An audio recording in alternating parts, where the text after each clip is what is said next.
Hey everybody, welcome to HockeySkatedown. Before we get into the video, I just want to say thank you to all my subscribers. If you want to join our hockey team, it's free. Click subscribe, hit the notification bell to all. Thank you all so much, and let's get started. So some interesting news came out about Matthew Tkachuk. I had to do a video on it because the Devils have been one of the teams that have been heavily rumored to still be in the hunt for trying to acquire him.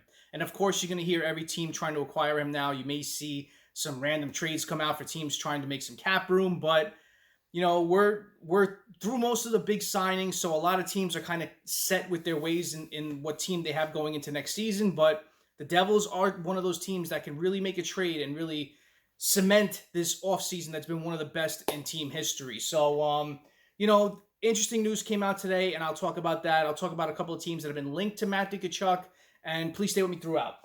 So, per Mark Sheg, he tweeted out that Eric Francis today on 101 ESPN in St. Louis said that he expects a possible Matthew Tkachuk trade to be wrapped up within the week. He said it was clear to him that the two, Matthew Tkachuk and Calgary Flames, are parting ways. Wow.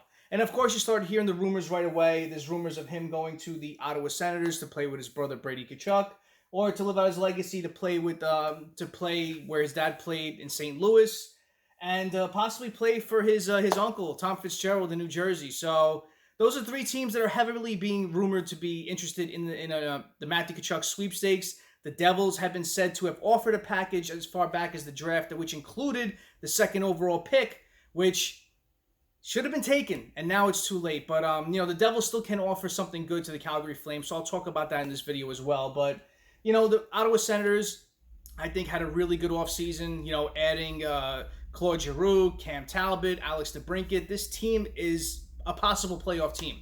And although seeing Matthew Tkachuk on that team would be like, wow, but I don't see them fitting that into their cap structure going forward, as they're going to have to give Alex DeBrincat a big deal going forward as well. So it may be up against the cap for them to go that route.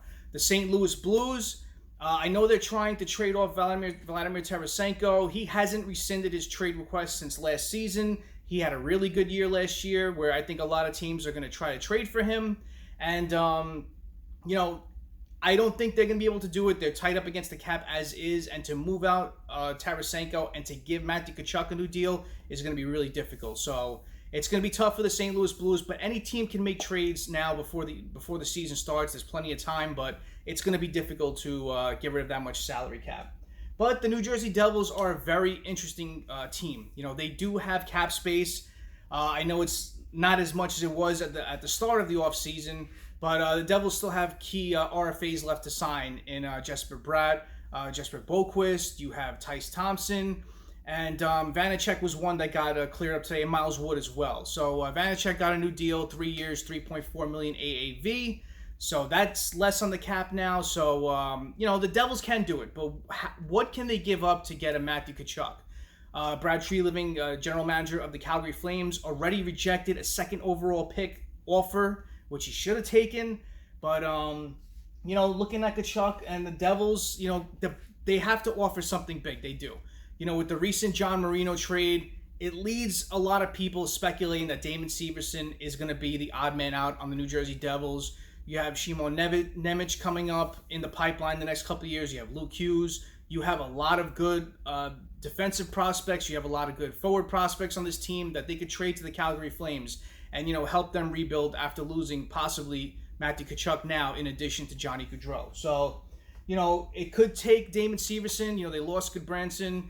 They could bring in another right shot defenseman in Damon Severson. He's still a young right-handed shot defenseman who had his career year last year. So it's not like you're getting him on a decline. You're getting him when he had his best season. And that could help their case going forward.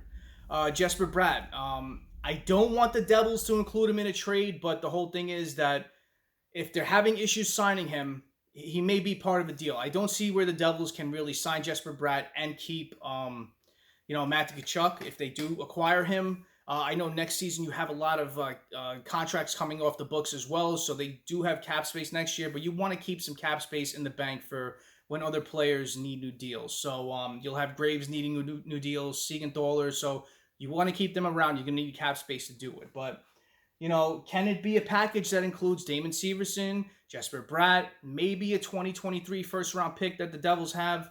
Next year is supposedly a really deep draft. I know a lot of teams want to hold on to their first round pick, but the Devils, they do have a lot where they can have the luxury of possibly throwing in a first round pick and maybe some prospects. The Devils have a lot of a logjam of forward prospects with Foote, with Zetterlund, with Holtz, with Thompson, Boquist. They have a lot of players that they can't include on this team, possibly this upcoming year and maybe going forward. So with a lot of their team signed up long-term or going that way now, it's going to be hard to fit these players into their team. So they can include them in a trade. That's where the Devils have the luxury. They have a lot of offensive prospects. They have a lot of defensive prospects that they can include.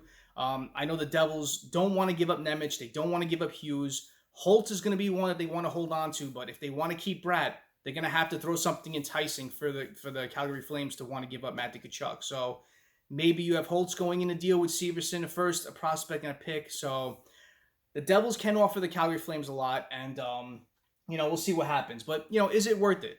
Matt Tkachuk is 24 years old, still a very young player. Looking at his past year in 2021, 2022, monster year. 82 games played, 42 goals, 62 assists, 104 points. In 2020, 2021, he played in 56 games, 16 goals, 27 assists, 43 points. And in 2019, 2020, he played in 69 games, 23 goals, 38 assists, 61 points. For his career, he's played in 431 games, 152 goals, 230 assists for 382 points. In the playoffs, let's get back to what he's done. He's a 4-time 20-plus goal scorer. He's a 1-time 30-plus goal scorer and a 1-time 40-plus goal scorer. And in the playoffs, he scored 7 goals, 8 assists, 15 points in 27 games. So, this is interesting. It really is. This is the exact player the Devils need to really cement this as one of the best off seasons in history. I like what they've done. I like the additions of Palat, Eric Haula, bringing in Vanacek on goal with their goaltending, and also bringing in Brendan Smith and the newly acquired John Marino on defense. This has been a great year that Fitzgerald has done, and if they could bring in Matty Tkachuk, wow. But it's going to come at a cost. So do you, Devils fans, think that Tom Fitzgerald should do this? Should he make this trade to bring in Matty Tkachuk, knowing that his next deal is going to be as high as it is? It's going to take up a lot of cap, and he has a $9 million qualifying offer, I believe. So is it worth it to trade all that and take up that much cap to bring in Matty Tkachuk? I believe it is, because, this kid's a hell of a player. He's exactly what we need. He can score. He can agitate. He can be a pest. He can just do everything on the ice, and this team needs that. They haven't addressed that really big, physical, aggressive type of player, and this could be it. So comment below what you think about this. And, I just want to say sorry to the Calgary Flames fans. I know this is rough. We went through a similar situation with losing Parise and Kovalchuk in a short amount of time. And, it's hard for a franchise to rebound, but you build again through the draft. You make key signings. You make key trades. And, you slowly build it back. But, with the Devils, they can offer the team some help to rebuild things faster. So comment below what you think about all this news. Do you think it's true? Do you think it's not going to happen? I don't know. Comment below and let me know. Thank you all for watching. I really appreciate your time. Smash that like button if you haven't done so, and subscribe to Hockey Skate Down. It's free, and join our hockey team. Thank you all so much. Have a great rest of the day. Have a great night. Take it easy. Stay safe.